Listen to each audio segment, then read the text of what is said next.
Radio Free Cybertron. Transformers. Rewind.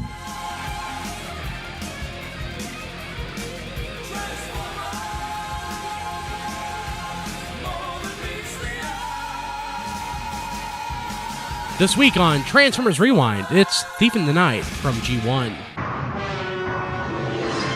His Excellency like Trypticon, take!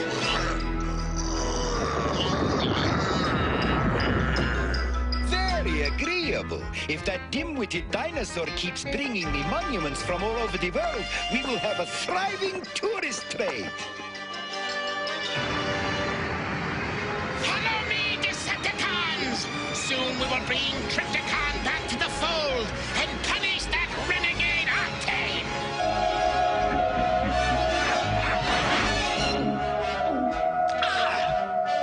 Galvatron! You're a traitor, Octane! You had no permission to take Trypticon away from Dinobot Island! I needed Trypticon for my plans of conquering the Earth! Now, because of you, he may never recover! You know, I think that Thief in the Night has aged pretty well. Maybe.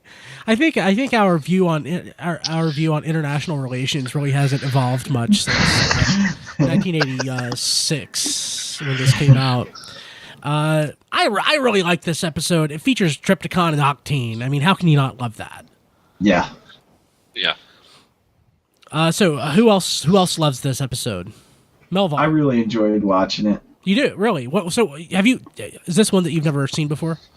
Yeah, this is one I've never seen before, so this was the first time, and I love seeing Trypticon and Metroplex fight, and basically Trypticon getting thrown into the ocean, and then, at the beginning when they're at, the base, and Rodimus is talking to Teltran 2, and Teltran's 2, like, no, you did not destroy Trypticon, and everyone's like, what do you mean?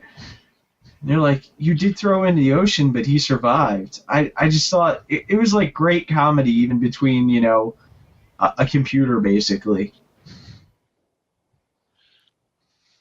Yeah, I mean, I this episode features... Was this the only episode that featured Carbombia? I guess it is.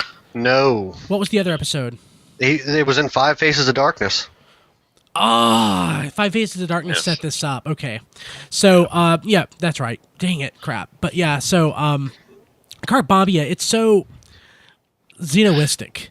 I mean, or jingoistic. I mean, it's like, we have basically no idea what the, Middle Eastern culture is like. So let's call this place, Carbombia, and let's make everyone, rich and greedy. So... It's truly a wonder that Casey Kasem chose to leave the show, isn't it? Yeah. Yeah. Yeah. So, but yeah, this episode is just, I don't know. Again, Octane is pretty much the main character.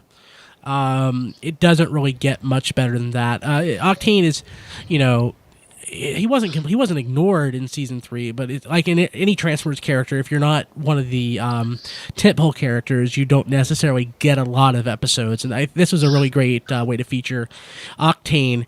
I do like that you get to see some Autobots like Broadside, and you get to see, Octane.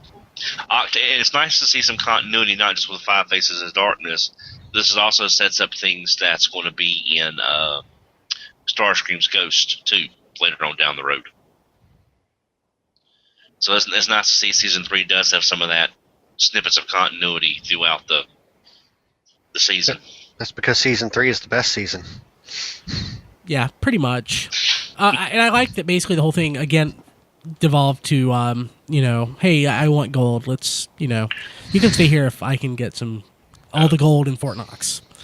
And I didn't know this because I actually had to look it up because I was curious what the actual mass of the amount of gold was in Fort Knox. Apparently Fort Knox isn't even the central repository for gold in the U.S. It's the central repository for the United States, but there's actually more in New York.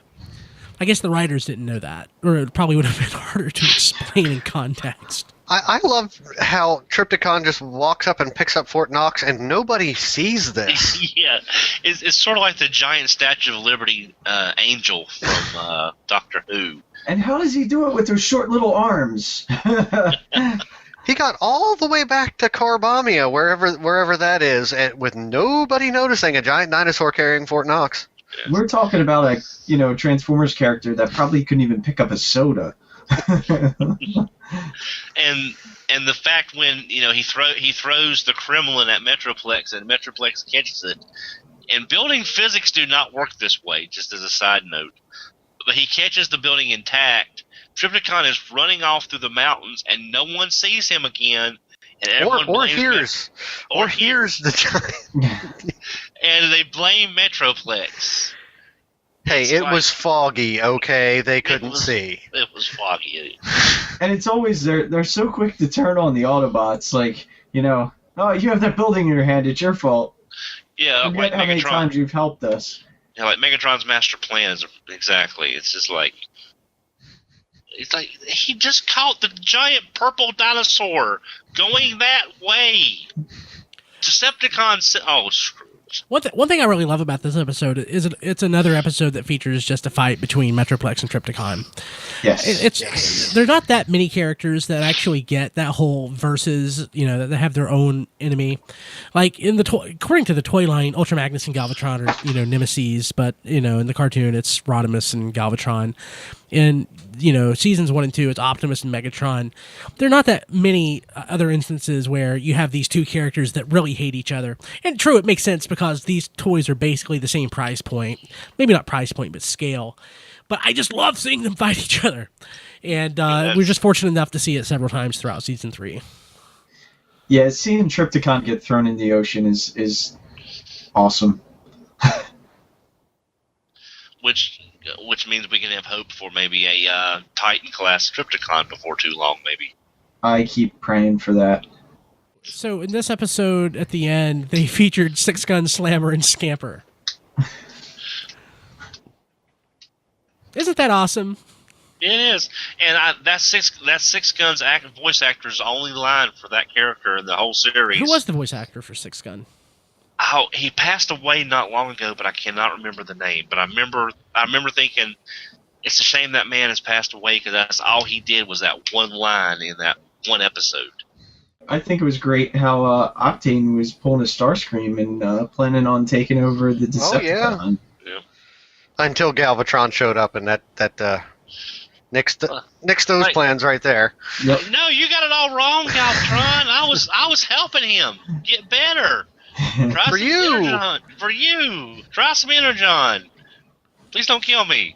And Trypticon was hanging out on Dinobot Island and got basically taken off of Dinobot Island by Octane.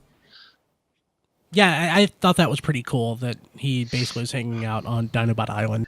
They interviewed the Dinobots thinking one of them stole Fort Knox. Dino DNA. Now, yeah, Grimlock sensed dinosaur transform static, so... Yes, but even if they had a Gestalt mode, they could not steal Fort Knox. But it depends on the episode and the convenience needed. Oh, that's true. Grimlock's not that smart, but yet he detected that a Dinobot did this. Conveniently, yes, I love that. His Dinobot sense was tingling.